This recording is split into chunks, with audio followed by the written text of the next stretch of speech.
ఇంకా ఇంకా శరీరంలో ఉంటే మహాపాపములు చేసేటటువంటి వాడెవడున్నాడో వాడిలోంచి జీవుణ్ణి వినిర్ముక్తుణ్ణి చేసి ఇక పాపం మూట కట్టుకోకరా ఇక్కడతోనైనా చాలని చెప్పి ఆప్చేయడం రక్షణ కాదు.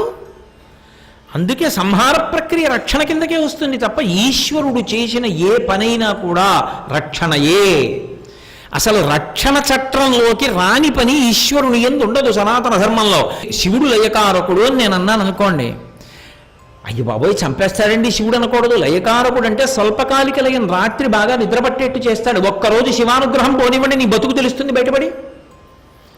శివుణ్ణి నింద చేసేయడం తేలిక, నీ జోలికి నేనెందుకు రాను, రాత్రి నిద్ర పట్టించడం మానేస్తే 4 రోజులు, రాత్రి నిద్ర పట్టకపోతే పొద్దున్న అన్నమేం సహిస్తుంది, నిలబడ్డానికి ఓపిక ఉండదు.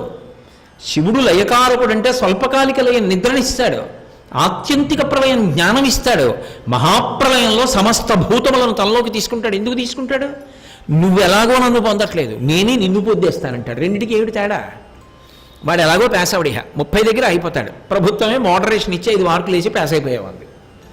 అలా ఈశ్వరుడే మైనపు ముద్ద నల్లపూసల మధ్యలో పడిపోయినట్టు వాటిని అంటించేసుకుంటాడు. అదే మహాప్రళయం. కొంతకాలం విశ్రాంతినిస్తాడు. ఎన్నాళ్ళు తిరుగుతావురా ఈ శరీరాల్లోకి, విశ్రాంతి తీసుకో, కొంతకాలం పోయాక వెడుదుగానిలే అని అంటి పెట్టుకుని ఉంచుకుంటాడు. ఇప్పుడు అందులో కారుణ్యం ఉన్నదా, క్రౌర్యం ఉన్నదా? అందుకే ఈశ్వర కార్యమునందు క్రౌర్యముండదు, అది భక్తికి పరాకాష్ఠ. ఈ మాట ఎవడనగలడో వాడు అసలు భగవంతుని యొక్క చేష్టితములను అర్థం చేసుకున్నవాడు అని గుర్తు. కాబట్టి పరిపాల్యో, ఆయన ఏది చేసినా రక్షణయే తప్ప ఈశ్వర చేష్టితమునందు బెంగ పెట్టడం, బాధ పెట్టడం అన్న మాటలు ఉండవు. అది పరిణితి లేక మనం పొందుతున్నాం అంతే. కాబట్టి ఆయన స్వరూపమేమి, భయమును పోగొట్టుటే ఈశ్వరుని యొక్క స్వరూపము. అది అర్థమైన వాడైతే ఇంకోలా మాట్లాడతాడు. అందుకే రామదాస్ గారు అన్నాడు, తక్కువేమి మనకు రాముండొక్కడుండు వరకు అన్నాడు.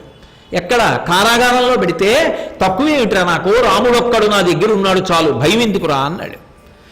కాబట్టి ఈశ్వర చేష్టితము ఎన్నడూ రక్షణ హేతువే తప్ప బాధాకరము కాదు. అందుకని ఈశ్వర మీరు అవతారం ఎప్పుడైనా తీసుకుంటున్నారు అంటే ఈ భూమిని కాపాడుతుంటారు. ఈ భూమిని కాపాడకపోతే మరి మిగిలిన వాళ్ళు ఏమైపోతారు? ధర్మం పట్టుకున్న వాళ్ళు, భక్తులు ఏమైపోతారు? భూమిని కాపాడి పాపులను తొలగిస్తాడు. ఆ తొలగించినప్పుడు వాళ్ళని చంపేశాడని అర్థం చెప్పకూడదు. అందులో కూడా అనుగ్రహమే ఉన్నది అని గుర్తుపెట్టుకోవాలి. అందుకే ఈశ్వరుడి వైపు నుంచి మాట్లాడినా, దేశభక్తి వైపు నుంచి మాట్లాడినా నిరుత్సాహపూర్వకంగా ఎన్నడూ మాట్లాడరాదు. ఈ రెండిటి విషయంలో కూడదు. ఎందుకని అంటే ఏ కారణం చేత దేశభక్తి తగ్గడానికి వీల్లేదు, ఏ కారణం చేత ఈశ్వర భక్తి తగ్గడానికి వీల్లేదు. ఈ రెండు ఉన్నాయి. నీ కుటుంబంలో తల్లిదండ్రుల మీద భక్తి కూడా సహజంగా నిలబడిపోతుంది. మూలాల్ని ఛేదించకూడదు ఎన్నడూ కూడా. అది సంస్కృతికి చాలా ప్రధానం.